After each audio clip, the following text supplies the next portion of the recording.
Hello, I'm Glenn Kubish. This is a reVerb communications podcast we call The Message Gets Through.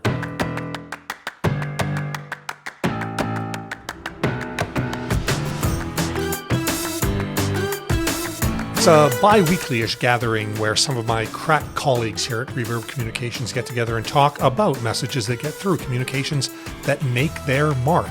It can be anything. This week, CEO Quinn Nicholson is on. I'll be talking about my daughter Marina, ice cream, and long walks. Okay, and Director of Business Development Rachel Ray is here with. Talking about some scandalous politics on TikTok. Gotcha. And I've got some thoughts on a 3-word phrase in a LinkedIn post that made me pay attention, read the whole thing, and not be able to forget it. But let's get out of the chute with Rachel. What do you got? What message got through? What can communicators learn? I think this is an interesting one when we're talking about what message gets through. As we talk right now, we're coming right towards Christmas season, end of December, and the Alberta municipal election cycle ended in October. So this is still in my mind from kind of earlier on in the election cycle. I was scrolling through TikTok and saw a local political commentator. His name is Troy Pavlik. So one of the TikToks that he put out in general, it caught me because it was funny, it was cutting, and it stuck in that there was a large vote about infill in Edmonton for the actual housing, and one of the councillors at the time who was running for mayor chose not to come to that to that vote, even though it was a very big part of his campaign. So Troy decided that this was a great way to maybe mock this candidate and started putting out missing posters. And the gentleman's name was Tim. So he put out missing posters. Tim Cartmel, all throughout the city. Right, he went to his headquarters and was asking staffers, have you seen Tim? This is a problem. He's missing. And it really just played up the child on a milk carton or on the back of a truck with this, just to highlight the fact that Tim had obviously missed this vote that he was so adamant about. Troy's the Brad Marchand of municipal politics. Yes. He's the pest. He's the gadfly. But if he's on your team, he will rub his glove in your face, and his work is memorable. Yep. He's a champ in that respect. I think it was the humor aspect of it more than anything, of just the way it was played up. It was how ridiculous it was is what stood out to me. I think I've listened to enough debates in politics, and certain things, kind of stick out a little bit. I think most of the time, if I listen to a political debate, the bigger part is who won the debate and who showed better, maybe more than the actual content of every single piece. But this was theatrical, and the theater of it really stuck in my mind. And I remember even what the issue was. I remember it was about infill. That's how memorable it was. It makes you wonder if we will see more mocking or more ridicule or more humor used in municipal campaigns of all things, usually quite devoid of trying to make people laugh or smile. Quinn, what's your take? Where are we going on that front? I have a few thoughts. First of all, I have to get past the thought of Troy as Brad Marchand licking Tim Cartmel's face. So, thanks for that, Glenn. I'm going to blame you for that one for a while. Hockey's everywhere, Quinn. Hockey's everywhere. I'm always curious about the role, particularly of irreverence, instead of just necessarily trolling or mocking, but certainly irreverence in marketing and politics. That irreverent line of thinking or line of attack that kind of pierces through the veil of traditional messaging or traditional presentation. And, social media is effectively built for that. It has to be succinct, has to be pithy, in order to reach an audience. And I find it curious that we're increasingly, I say increasingly, but it's been 10 or 20 years now with social media, but we're seeing an intersection of how that comes into play in municipal politics and similar kind of realms. Should the other campaigns have responded in kind? Are the other campaigns even geared up or tooled to? I'll say I don't think it would have landed if it was coming from an official campaign.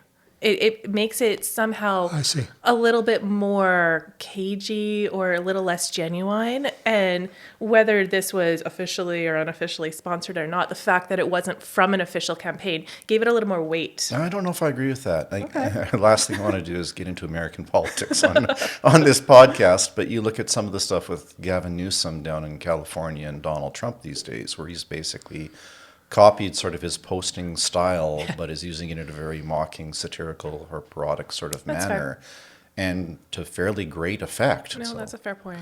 Good thoughts all around. Quinn, what do you got for us? Round 2. mine is a story, and it goes back to, I believe, late spring of this year. My wife and daughter and I were walking through the river valley, and I made a rookie dad mistake of telling my daughter that she could have ice cream at the end of this walk. And Marina was initially delighted at this news. And then, as every parent knows, I got, "Are we having ice cream, Dad? When are we having ice cream, Dad? Are we going to have ice cream?" And by the time we reached the other side of the river valley and about halfway through our walk, I was starting to go slowly insane. And I snapped at my daughter and I said, "Marina, I told you multiple times we are going to have ice cream. Why do you keep asking me?" And she said, well, she didn't say anything. She stopped, got hurt, and started to cry. And then when she kind of calmed down a little bit, she said, "I'm sorry, Daddy. It just my brain keeps talking about ice cream." Boom. And so that kind of shut me up, and I thought about that, and I kept thinking about it, and I was lying awake at night, that night and a few others afterwards, thinking, well, I mean, this is interesting. What did you conclude about that seemingly innocuous promise of ice cream? What lesson did you draw out of that would be of interest to communicators? Well, I think, first of all, that I'm not much more mature at 46, than my 4-year-old daughter is. And so I don't know how much we ever mature in our lives in terms of how we listen to messages, how we perceive things, particularly when we have our own mental agenda going on, and how much we're actually paying attention versus how much we're thinking, I got to get to this goal, or I'm waiting for this thing that's been promised to me. And I find that kind of fascinating because at some subconscious level that's still happening with me 40 some odd years later than that. I think it's interesting too that if you deliver a particularly powerful message, and for a 4-year-old, I guess ice cream is a very powerful message, it can effectively mute out or block out any other messaging going on around it, to the point that they're not really listening or paying attention again. They're just focused on that goal. They're focused on the thing you've said, and when are we getting it. What are you picking up from Marina Gate? Well, I think it's really interesting in that it's a very powerful tool that can be used in different ways. So Ice cream?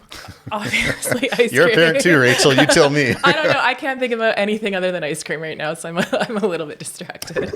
And plus, Brad Marchand, we're going back to, he's a big Dairy Queen supporter. So Good point. there we go. No, I'm kind of thought of two things. One is something like an Olympic athlete, and kind of thinking about that in the background, where when someone has this goal, everything else doesn't matter and it fades away, and you can get towards that goal, and all of these other things that are obstacles along the way are not as important when you're given that goal if there's merit to it. But then in other situations, if you're given the goal too early, then everything else fades away, and all of these other things are really important, and you can only focus on this goal. So I think when used appropriately, it can be a really powerful tool, and when used inappropriately, it can untie a lot of work that you're trying to do. There were two parts to your message, right? There was ice cream, so a what, and then there was a when. Yeah. What, and the when was when we get home, or when we finish the walk? The win was when we finished the walk. Yeah. Okay. So the what got through, and the when did not. Yes, I'd say that's fair. If you do this again, how will you do it different? It's funny, I hadn't actually thought of that. My initial thought as a parent was, don't promise ice cream until you're at the reward, not before. I guess, again, that aligns with a lot of municipalities now don't want to set dates on major projects for exactly that reason, not because they don't have some sort of estimate or some sort of finish line in mind, but because they want to share that as minimally as possible to basically reduce that exposure and reduce the negativity that comes with the perception of missing deadlines along the way. You guys are more elder parents than I am. What's your suggestion? I'm going to throw that right back at the two of you. You have to work within people's capability understandings. We switched to yogurt. We just avoided ice cream completely. So different techniques. I feel like you're both dodging the question that you forced me to dodge. So nobody here wants to be exposed as a mediocre parent.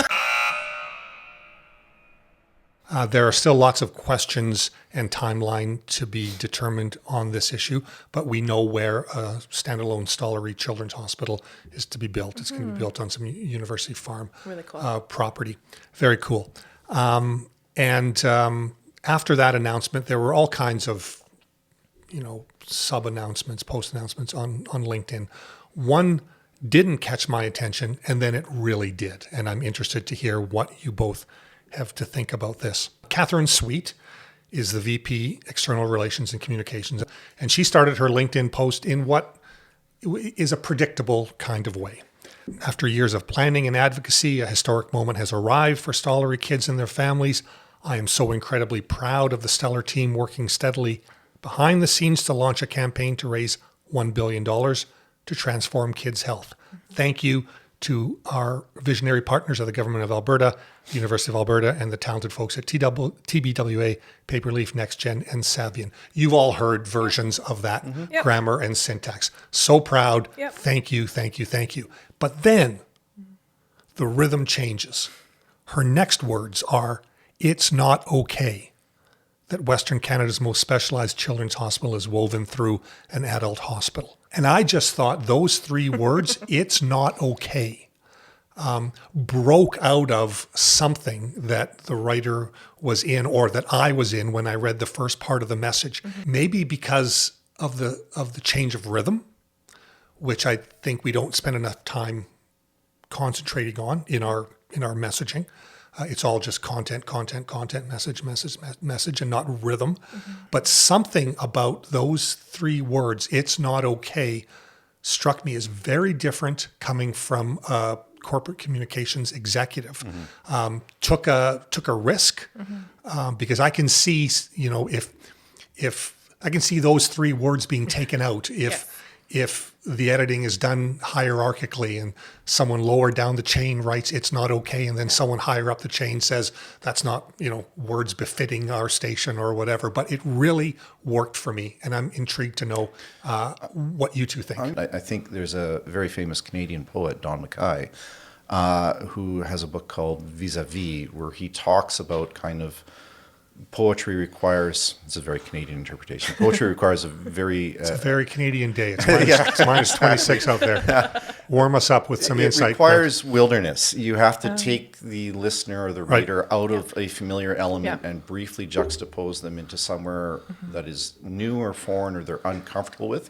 And that forces the brain to kind of think about that or engage with it before they snap back to familiarity and incorporate that into how they think about things or how they view things or whatever.